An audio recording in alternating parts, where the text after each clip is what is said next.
Hello बच्चों, let's read this question. The question says if potential energy between two molecules is given by U is equal to minus A upon R to the power 6 plus B upon R to the power 12, then at equilibrium separation between molecules and the potential energy are.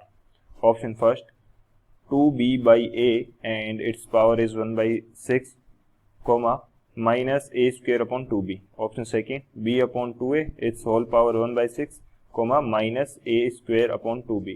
Option third, 2b upon a and its whole power 1 by 6 and minus a square upon 4b.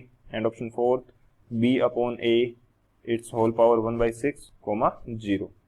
तो यहाँ पे हमें क्या दे रखा है?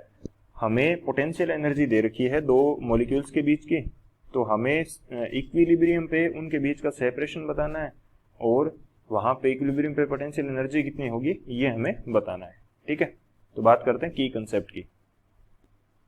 की concept की यदि बात करें यहाँ पे, तो क्या की कंसेप्ट हम यूज करने वाले हैं? की कंसेप्ट हमारे पास ये होगा कि हमारे पास एक पोटेंशियल एनर्जी और फोर्स के अंदर रिलेशन होता है. सो वो देखते हैं हम लोग. Relation between force F and potential energy U. ठीक है, तो ये रिलेशन क्या होता है कि F is equal to minus du upon dr, यानी कि जो पोटेंशियल एनर्जी होगी उसका हम डिफरेंशिएशन करेंगे with respect to r and उसका जो नेगेटिव होगा, उस डिफरेंशिएशन का जो नेगेटिव वैल्यू है वो आपके लिए फोर्स के इक्वल रहेगी. ठीक है, तो एक तो ये फर्स्ट की कंसेप्ट हो जाएगा. सेकेंड की कंसेप्ट की यदि बात करें तो इक्विलिब्रियम की जो कंडीशन होती है वहां पे फोर्स जीरो हो जाता है. एट इक्विलिब्रियम फोर्स जो होगा हमारा वो क्या हो जाएगा? जीरो हो जाएगा.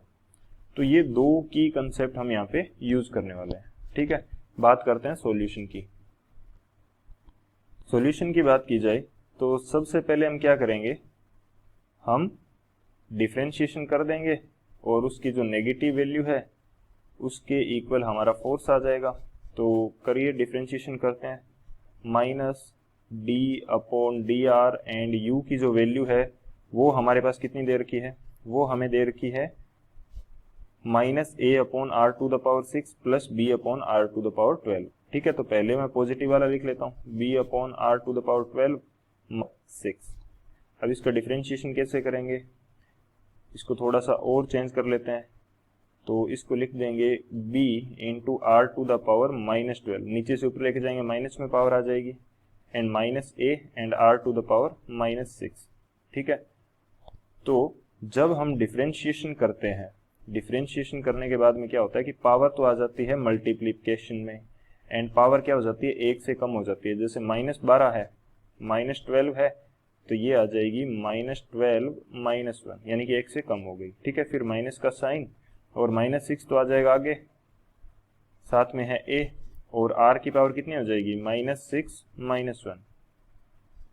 एक से कम कर रहे हैं पावर को, तो ये आ जाएगा माइनस बाहर वाला और ये है minus 12 and b to the power b into r to the power minus 13. ठीक है, फिर ये माइनस माइनस जो है ये माइनस माइनस मिलके प्लस हो जाएगा, plus 6a and r to the power आ जाएगी माइनस 7. अब फिर से वापस इनको नीचे ले जाइए, तो ये आ जाएगा minus 12 b upon r to the power 13 plus 6a upon r to the power 7. अब माइनस को अंदर मल्टीप्लाई कर दीजिए, तो ये तो हो जाएगा हमारे पास 12b पॉजिटिव और r अपॉन में 13 और ये आ जाएगा negative 6a upon r to the power 7. ये हमारे पास आ गया फोर्स. ठीक है, अब हमारा कंसेप्ट क्या कहता है कि इक्विलिब्रियम पे आप फोर्स को जीरो कर दीजिए और r की वैल्यू निकाल लीजिए. तो हम वही करेंगे, इक्विलिब्रियम कंडीशन पे फोर्स जीरो कर देंगे. एट इक्विलिब्रियम हम क्या कर रहे हैं? एट इक्विलिब्रियम पे हमें फोर्स जीरो कर देना है. तो जीरो इज इक्वल टू ये आ जाएगा 12b upon r to the power 13 minus 6a upon r to the power 7।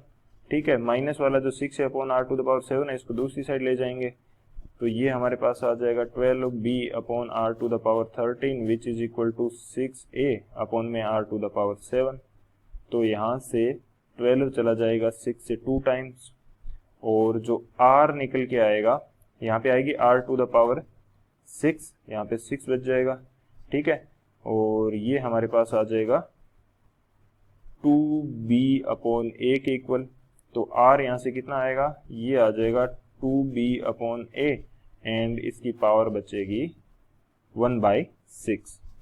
तो ये हमारे पास r की वैल्यू आ गई। r क्या है, इक्विलिब्रियम पे जो मॉलिक्यूल्स है उनके बीच का सेपरेशन। ठीक है, ये मिल गया हमें। अब हम ये r की वैल्यू जो हमारे पास पोटेंशियल एनर्जी का फॉर्मूला था, जो इक्वेशन थी, उसके अंदर रख देंगे। तो वो इक्वेशन हमारे पास क्या थी, वो थी हमारे पास b अपॉन में r to the power 12 minus 6 upon में r to the power 6, sorry a upon में r टू द पावर 6 थी। ठीक है, तो ये थी। अब यहाँ पे r की वैल्यू पुट कर दीजिए, u बराबर क्या आ जाएगा b, और अपॉन में r की वैल्यू कितनी है, ये है 2b अपॉन a एंड इसकी पावर है 1/6, और यहाँ पे पावर है 12 तो वो आ जाएगी मल्टीप्लिकेशन में। माइनस a अपॉन r की वैल्यू कितनी है, ये है 2b अपॉन में a एंड इसकी पावर है 1/6 एंड यहाँ पे पावर है 6। तो इसको सोल्व कर लीजिए, ये हमारे पास आ जाएगा b अपॉन में 2b अपॉन a एंड इसकी पावर बचेगी 2, माइनस ये है a अपॉन में 2b बाई a बचेगा, इसकी पावर बचेगी 1। तो जब आप इसको सोल्व करोगे तो ये आ जाएगा हमारे पास b upon 4b square and a square चला जाएगा ऊपर, माइनस ये आ जाएगा a स्क्वायर ऊपर, नीचे आ जाएगा 2b। यहाँ पे एक b से एक b कैंसिल, तो इसको निकालोगे तो ये आपके पास आ जाएगा माइनस का a स्क्वायर अपॉन में 4b। तो इक्विलिब्रियम की कंडीशन पे पोटेंशियल एनर्जी आपको कितनी मिल जाएगी, माइनस a स्क्वायर अपॉन में 4b। तो बात कर लेते हैं अपने ऑप्शन की कि कौन सा ऑप्शन हमारे पास करेक्ट आने वाला है। ठीक है, हमारे पास कौन सा ऑप्शन करेक्ट आने वाला है, तो फर्स्ट ऑप्शन में है 2b अपॉन a एंड इसकी पावर है 1/6। r तो यही आया था, लेकिन जो हमारे पास पोटेंशियल एनर्जी आई थी वो आई थी minus a square upon 4b। तो पहला और दूसरा नहीं हो सकते। तीसरा ऑप्शन क्या कह रहा है, 2b अपॉन a एंड इसकी power 1/6 and minus a square upon 4b। तो ऑप्शन जो सी है वो हमारा करेक्ट हो जाएगा। ठीक है, तो option C will be the final answer. I hope you understood it well. Thank you. Keep learning with PW.